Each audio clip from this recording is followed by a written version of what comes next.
Sino mag-aakala na ang 7,000 puhunan ko ngayon ay 80,000 na ang kinikita? Dahil sa trending Dubai Chewy Cookies. Hindi lang gamit sa negosyo ang naipundar ko, ang pinakapanalo talaga ay ang pagiging present mom ko sa 3 kong anak. Hindi ko na kailangang lumayo para kumita ng malaki. Ako si Danica, alamin ang aking istorya sa Kitang Kita.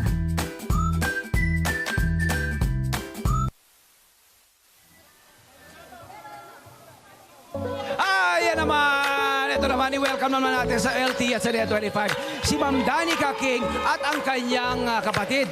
Aba, magkatuwang si RC. Ate RC, good morning!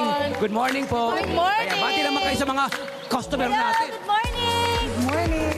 Nako, love, ang kanyang negosyo ay umaatikabo. Akalain mo nga, nagmula sa kanyang background sa pagbibake.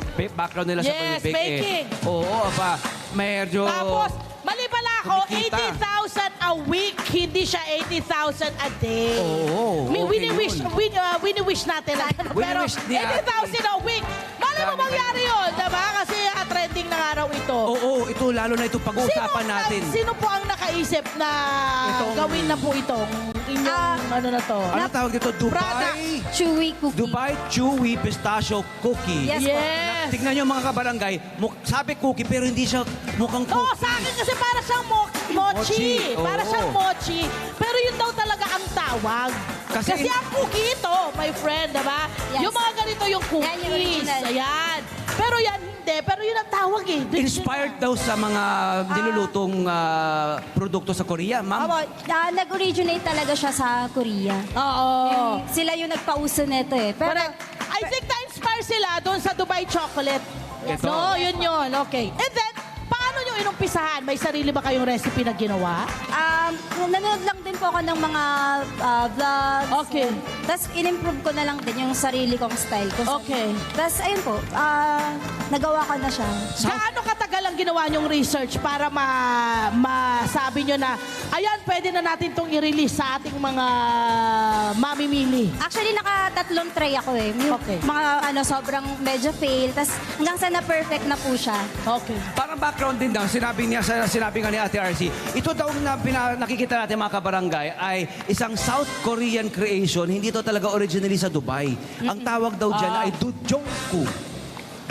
Sin ganito na agad? Yan, oo. Pati yung Tapos, nasa loob, pistachio kanafe na cream, agad? oh, Ay, blended wow. pistachio cream, kanapi, tapos meron siyang katayfi na pastry, tapos chocolate, chewy marshmallow, kaya may marshmallow tayo So, sa paano yung ingredient Dubai niya. chocolate? Sa kanila rin kinuha. Sila rin ang...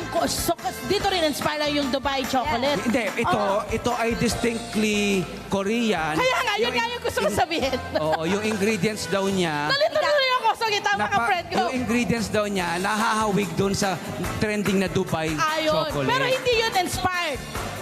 Nauna yun. Walang inspirasyon to? Yun. O yun ang inspirasyon. Exactly! Ang sarap. Yun nga yung inspirasyon, yung Dubai chocolate, ginawa to. Ang sarap. Tama, okay. Ingredients! Yes, eto na tayo sa ingredients. Okay. Ito po is katayfi and Okay. pistachio cream. Okay. Tapos for the mochi po is the marshmallow You know. and cocoa powder. Very Yan. simple lang po yung ingredient niya. Okay, paano gagawin yan ngayon, ma'am? So, ang una po is imimix mo yung katayfi and yung pistachio cream. Oo. Yes, imimix mo siya. Mix well. Ganyan. Tapos, after that, ganyan, nimix mo siya. Mahal po ba yung yung pistachio Yung- cream? yes Kasi po. parang hindi naman yan sa lahat meron, di ba? Saan originate yung pistachio cream? Saang lugar? Sa Dubai po talaga. Sarap. Sa Ang bango. itong katayfi, talaga pong sa Dubai din siya nag-originate. So, Ma'am Danica, ang bango. Kung Correct, naamoy niyo lang mga correct. kabarangay, yung amoy yung pistachio, Napakasarap amoy po matamis, talaga niya. amoy... Correct, correct, Mabango, correct. fragrant siya. Pag na-mix, Mahirap din pala ang paghalo, opo, yes. Kailangan ng gaano katagal bago magawa niyo yung pangpalaman pa lang. Mga, siguro depende, mas malaking bowl po kasi ginagamit namin. So, gumagamit na kami ng mixer. Yun! So, para Kaya. dito sa ate, pinapakita ipapakita natin sa mga kabarangay ito, na parang maaaring gawin ito ng Sa bahay, kahit walang pwede gamit, gawin sa di ba? bahay. Pwedeng Opo. gawin sa bahay, Yes di ba? po. Ito pinaka-simpleng paraan, mga Kapag nanay at friend, tatay. dati raw silang gumagawa ng pistachio cream. Kayo mismo. Yes po, nagagawa ko. Ginigiling ko yung Wow. pistachio nuts. Yan. Ano ang ginagamit nyo ngayon? Ito, hindi na. May trusted na kami for pistachio cream. Para mas okay. madali. Okay. Since mas marami yung production. Sige, tapos po, After po nito is, ipo-form mo siya into balls. Okay. Which is, ito na, ito. Tapos, yan yung inasa gitna. Yes, ito na po siya. Eh. Aha, okay. Ipo-form mo siya into balls. Aha. Ito, this one. Sige, Yes. and then? Yan, form mo siya into balls. Tapos ito po, iko-coat mo na siya ng mochis, which is yung marshmallow. Tapos ito po, grease mo siya ng oil. Ito, yan, yung panghiwa. Kasi since super sticky po Yes, talaga.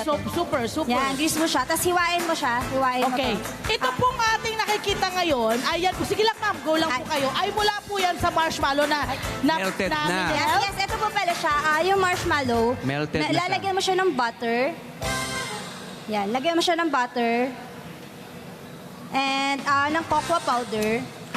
Dust mo lang. Para ma-achieve natin yung kapag That's- na-melt, para Yes. siyang choco marshmallow Tapos, melt. imi-melt mo lang siya sa microwave. Ma-microwave. Mga 30 Oh, seconds. mga kabarangay, hindi kailangan mag-invest ng napakamahal na mga Yes. oven muna, di ba? Pwede tayo mag-microwave. Kung may microwave kayo sa barangay hall, pwede rin naman. Microwave Oh, lang yun. siya. Tapos ito nga po pala yung after mo i-microwave. Dito Yan. siya. Ito Gaano siya. katagal yung pag-microwave? 30 seconds lang. Mabilis lang pala. Tapos i-rest mo lang siya ng mga siguro 5 minutes Okay. dito para mas madali mo siyang ma-handle mamaya. Okay. Kasi ayan, slice ka lang dito. Tapos, pwede na pong kumain. Yan, slice mo lang siya. Sarap. So parang yung marshmallow na yan, na may choco, ay i-coat mo Yes, lang. iko-coat mo lang siya. Napakadali lang po talaga. So, Yan. Nire-ref pa ba yan? Nire-ref pa ba? Pwede ko i-ref mo siya para to keep the freshness. of Oh, the- yun. Ayun, Saka oh. para Yan. ano pa siya, mag-set, Correct. Yan, para mag-set pa siya. Opo. Para Yan, mochi tas- nga. Ayan mo siya. Gusto natin yan! Yan. Magandang Form idea into to. ball. Oo. I-form it to a ball. Roll it in a ball. Tapos, Huwag naman penge, patikim. Yan. Magkano po yung presyuhan natin? Ayan, Nakikita na ayan. ito natin. is 295, yung 3 Yung pieces. 295? Yes po. And yung 4 pieces po namin is 390 pesos. Okay. Tapos ayan, tapos Yan. coat mo lang siya sa... Tapos yun na, After yan, i-roll niya. yan, roll mo lang siya sa marshmallow. I-roll nyo lang Then, dun sa... tada! Oo. Tada! Bilis, diba? Palakpakan! Tikman na ang ating Dubai Chewy Pistachio Tikman na. Cookie. Na hindi cookie, parang mochi. Di ba? Nice. Anong lasa? O, dito naman daw. Diba na? Tayo, buksan nyo na lang. Buksan nyo yung box. Ayan. Buksan nyo yung box. Ayan. Kunin mo na ito. Nice. At syempre, kumusta? At syempre mga kabarangay, ang kanilang mga produkto ay balita ko trending agad ito. Inintroduce itong bagong produkto ito sa line nila. Ngayong Pebrero pa lang, ang dami na lang napapagawa at nagbumibili. Masarap? Ano po yung lasang natitikman nyo? Anong lasa yung nangingiba? Matamis siya. Matamis? Ano pa? Hindi ko alam lasa. Ito? Pistachio po. Masarap po. Masarap naman daw. Ayan. Sino ba? Lasang-lasa yung pistachio niya. Lasang-lasa yung pistachio kasi nga hindi tinipid. Alam mo, napigla nga ako. Ang laki ng nilalagay nila. Oo nga. So may iba pa kayong produkto? Ano naman yan, Ate Danica? Ang best seller namin is yung ube bars po. Ube bars. Ayan. Nung bata ko sa... Correct! Tama, Ate Danica, no. Yan, tikman niyo po. No. Oh, tikim! Tikim! Share! Share! Panyo! Ang sarap! Thank you, Ate RC. Maraming salamat, Ate Danica. Ayan, maraming salamat. Thank you. Sana patuloy na mag-boom ang iyong negosyo. Ang inyong negosyo. Alam mo, nagtutulungan talaga ang magkakapatid, buong Pamilya! pamilya, di ba? Totoo. Nakakatuwa.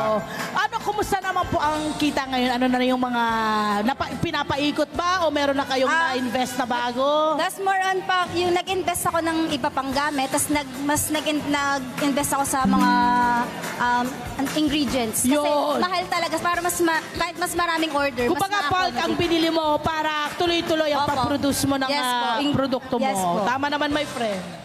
Hello po mga Kanet 25! Si Kuya Tony Pet po ito mula sa Love, Tony Pet and Everything. For more Love, Tony Pet and Everything updates, just click on our subscribe button and follow us on our Net25 social media pages at Net25 TV and at Net25 Entertainment Facebook. Magkita-kita po tayo!